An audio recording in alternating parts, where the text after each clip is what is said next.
En el principio, antes de que el tiempo mismo empezara a contar, Dios, el Creador, formó el reino celestial, un espacio de luz pura y armonía eterna. Fue entonces cuando nació una de las creaciones más impresionantes jamás concebidas, Lucifer, el portador de luz. No era solo un ángel más en el vasto cielo, sino el ser más resplandeciente y grandioso de todos los creados, diseñado por Dios con una intención y propósito divinos. Su apariencia irradiaba perfección, sus facciones, luminosas y gloriosas, eran tan sublimes que su sola presencia iluminaba los rincones celestiales. No solo poseía belleza, sino también una sabiduría incomparables, otorgadas directamente por Dios mismo. Lucifer no fue creado únicamente para habitar el cielo, sino para desempeñar un rol crucial en la armonía celestial. Como querubín ungido, tenía una misión que no había sido dada a ninguna otra criatura, la de proteger y reflejar la santidad de Dios, su esencia más pura y sagrada. Su cercanía al Creador era única, se le permitió estar en la presencia inmediata de Dios,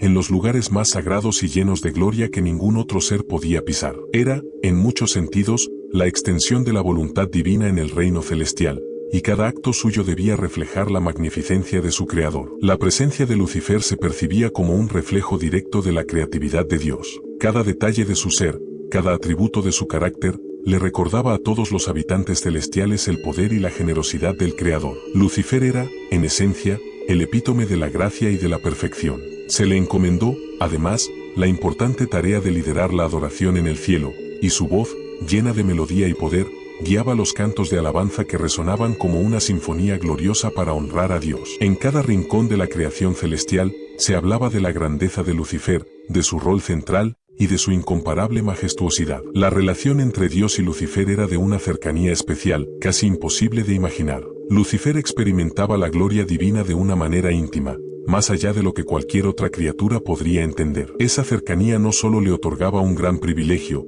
sino también una enorme responsabilidad. Su posición no era solo un honor, sino una muestra de la confianza absoluta que Dios había depositado en él. En su rol de querubín protector, Lucifer tenía el deber de ser fiel y devoto, un pilar de lealtad en el que Dios mismo había puesto su confianza para proteger su santidad. Sin embargo, lo que empezó como una misión sagrada y un destino grandioso, pronto comenzaría a tomar un rumbo inesperado. La historia de Lucifer estaba destinada a ser más compleja de lo que ninguno en el cielo podría prever. Lo que una vez fue una relación de adoración pura y compromiso total, se vería sacudido por un giro inesperado que marcaría el inicio de una era completamente distinta para el cielo y la creación entera. Y así, con su propósito claramente trazado y su rol exaltado, Lucifer ocupaba su lugar en el cielo. Pero, ¿qué sucede cuando el brillo más puro comienza a mirarse a sí mismo en lugar de al Creador que le dio vida? En el cielo, la posición de Lucifer no era solo de grandeza, era de inmensa responsabilidad y honor. Como el querubín ungido, no solo habitaba entre los ángeles más cercanos a Dios, sino que tenía el rol de ser el guardián de la santidad misma. Su presencia en el monte santo de Dios lo ubicaba en el centro de la adoración celestial, y desde allí ejercía su autoridad, no como alguien superior en esencia, sino como alguien profundamente confiado para guiar a otros en la reverencia y el respeto hacia el Creador. Los querubines, seres de profunda importancia en la tradición celestial, no solo simbolizaban la majestad de Dios, sino que literalmente habitaban en su presencia. Lucifer era el máximo representante de este rango sagrado, lo cual le otorgaba una proximidad y visibilidad que ningún otro ser tenía. En la misma descripción de la creación del Arca de la Alianza,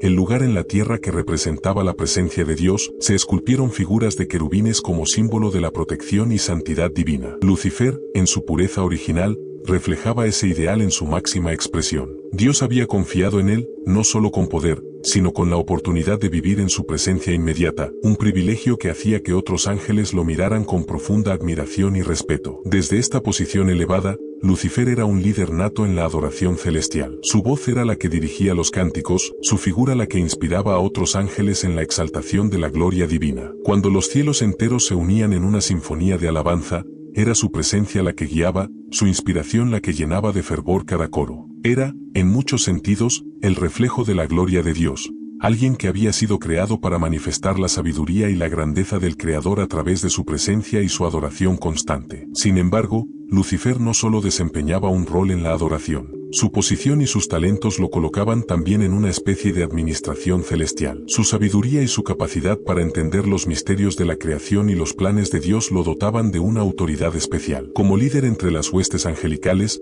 probablemente supervisaba a otros ángeles, coordinaba los actos de adoración y quizás organizaba las tareas de cada uno en el cielo. Su liderazgo no se limitaba a la adoración, sino que también podía incluir decisiones sobre la estructura y el orden en el reino celestial. En cada acción, reflejaba la confianza absoluta que Dios había depositado en él. La posición de Lucifer no era simplemente un reflejo de sus cualidades personales, era un testimonio de la generosidad de Dios.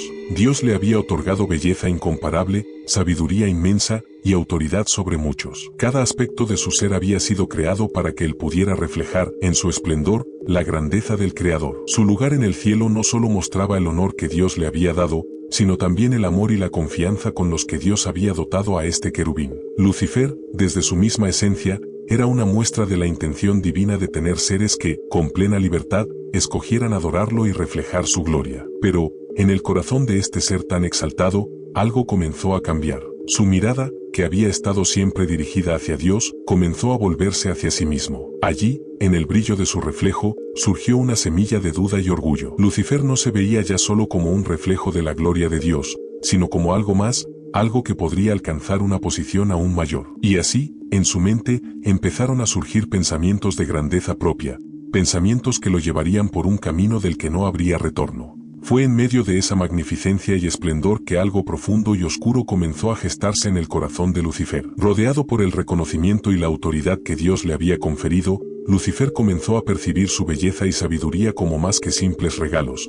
Empezó a verlas como pruebas de una grandeza que, a su juicio, merecía algo aún mayor. Ese cambio sutil en su percepción, casi imperceptible al principio, plantó una semilla de orgullo que poco a poco fue creciendo y transformándose en una ambición que distorsionaría su propósito. Lo que inició como una simple admiración hacia su propio ser, pronto se convirtió en una obsesión silenciosa.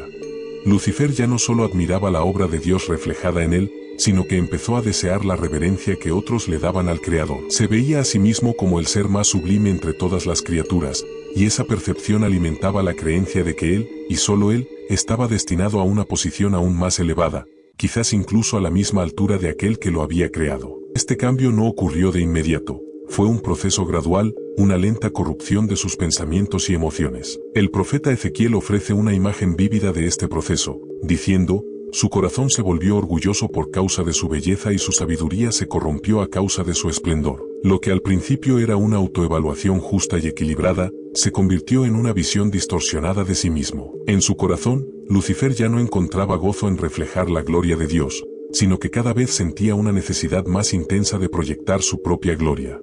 Se sentía atrapado en el papel de servir cuando, en sus pensamientos, él era digno de ser servido. Con el tiempo, esta transformación interna llevó a Lucifer a luchar contra sus propios pensamientos, en un intento inicial de reprimirlos, de racionalizar que lo que sentía era incorrecto.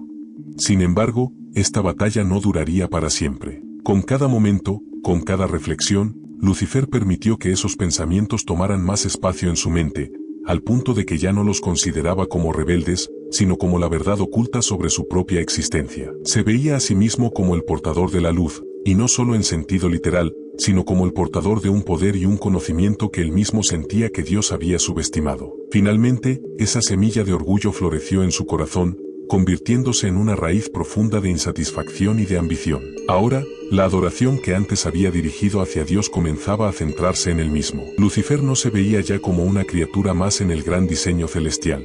En su mente, él estaba destinado a algo mucho mayor. Y en esa distorsión, en ese espejo roto que había levantado para observarse, comenzó a gestarse la rebelión. Con su corazón invadido por pensamientos de grandeza y autoexaltación, Lucifer estaba cada vez más cerca de un paso irreversible. Lo que hasta entonces había sido una silenciosa y secreta disconformidad, estaba por convertirse en una decisión consciente, en una declaración abierta de sus deseos y ambiciones. Aún le quedaba un último paso, un solo pensamiento de distanciamiento antes de dar inicio a un conflicto que cambiaría el curso del cielo y de toda la creación. A medida que su orgullo crecía, la ambición de Lucifer se fue desbordando hasta convertirse en un deseo desmedido que no podía seguir manteniendo en silencio. La idea de que merecía una posición superior a la de cualquier otra criatura celestial empezó a dominar cada uno de sus pensamientos. Lo que una vez había sido una aspiración oculta, algo que quizás intentaba suprimir, ahora ardía en él con una fuerza imparable. Su ambición se volvió tan intensa que comenzó a construir en su mente un plan, una escalera que lo llevaría a lo más alto del cielo, superando cualquier límite establecido. El profeta Isaías recoge esta transformación en las palabras de Lucifer: subiré a los cielos, elevaré mi trono por encima de las estrellas de Dios, me sentaré en el monte de la asamblea en el punto más elevado del monte santo. Subiré por encima de las nubes más altas, seré como el Altísimo. En estas palabras, vemos cómo la ambición de Lucifer no se trataba solo de buscar poder, era una declaración de independencia, una rebelión contra el mismo Creador que le había dado vida. Lucifer ya no quería ser solo el reflejo de la gloria de Dios, quería igualarlo, quería ser adorado y reverenciado de la misma forma en que Dios lo era. Esta ambición no solo era un deseo de ascender, sino un desafío directo a la esencia de la divinidad. Lucifer ya no estaba buscando más poder o autoridad, estaba buscando reescribir el orden mismo del universo. Deseaba arrebatarle a Dios el derecho de ser el único digno de gloria y convertirlo en un competidor, en alguien a quien podría igualar o superar. Sin embargo, para Lucifer, este deseo no era una traición, sino una reivindicación. En su mente distorsionada por el orgullo, creía que esta ambición era justa, que él, como el ser más perfecto jamás creado, tenía derecho a una posición por encima de todas las cosas. Este acto no fue una simple desobediencia, sino el primer intento consciente de alterar el orden divino. Lucifer estaba decidido a transformar sus deseos en realidad, y para ello necesitaba un ejército, seguidores que compartieran su visión y estuvieran dispuestos a desafiar la autoridad suprema. Con su carisma y su brillantez, comenzó a persuadir a otros ángeles, compartiendo con ellos la idea de un nuevo orden en el que él, Lucifer, estuviera en el centro. Les hablaba de una libertad que, en sus palabras, hasta ahora les había sido negada, una visión en la que ellos mismos podrían elevarse por encima de su posición actual y tener su propia gloria y reconocimiento. Los cielos, hasta ese momento un reino de armonía perfecta, empezaron a mostrar señales de tensión. Los pensamientos de Lucifer se propagaron como una corriente oscura, atrayendo a aquellos que también deseaban más. Fue así como un tercio de los ángeles, inspirados por la visión de Lucifer, decidieron unirse a su causa. Ya no eran simples seguidores, sino aliados en un levantamiento que pretendía desafiar el mismísimo trono de Dios. Los que se unieron a él no solo compartían su ambición, sino también su creencia de que este nuevo orden sería la cúspide de la creación, algo que superaría todo lo que Dios había establecido. Y así, el cielo fue testigo del primer enfrentamiento cósmico. La Biblia nos cuenta en el libro de Apocalipsis que hubo una guerra en el cielo. Miguel y sus ángeles lucharon contra el dragón, y el dragón y sus ángeles respondieron. Lucifer, ahora conocido como el dragón, se enfrentaba a Miguel, el arcángel leal a Dios y a su diseño. Lo que sucedió en esa batalla está más allá de nuestra comprensión, pero las consecuencias fueron claras y devastadoras. Lucifer y sus seguidores fueron derrotados. A pesar de su poder y de su ambición, no fueron rivales para las fuerzas celestiales que defendían el orden divino. La expulsión de Lucifer y de los ángeles rebeldes fue un evento que dejó una marca indeleble en el cielo y en la creación entera. Con un acto de poder supremo, Dios los desterró, arrojándolos de la presencia divina. Lucifer, quien alguna vez había sido el querubín ungido, el portador de luz, cayó del cielo como un rayo, junto con todos los que habían decidido seguirlo en su rebelión. Su caída fue una manifestación física y espiritual de la transformación que ya había ocurrido en su corazón. Aquello que había sido pura luz y sabiduría ahora era oscuridad y corrupción. Con su expulsión, Lucifer adoptó un nuevo nombre, Satanás, el adversario. Su transformación estaba completa, y su nuevo propósito estaba claro. Ya no era el guardián de la santidad de Dios ni el líder en la adoración celestial. Ahora se había convertido en el opuesto a todo lo que antes representaba. Aquellos ángeles que cayeron junto a él también sufrieron una alteración fundamental en su naturaleza, convirtiéndose en seres destinados a oponerse a la obra de Dios y a sembrar caos en la creación. Pero este no fue el fin de la historia. Satanás, humillado y desterrado, comenzó a dirigir su furia y su resentimiento hacia una nueva creación, la humanidad. Su deseo de ser adorado, su ambición de ocupar el lugar de Dios, aún ardían en él, y ahora encontraría en la tierra un nuevo campo de batalla para desafiar al Creador. Así, la guerra espiritual no había hecho más que empezar, y el conflicto entre el bien y el mal, entre la luz y la oscuridad, continuaría hasta el final de los tiempos.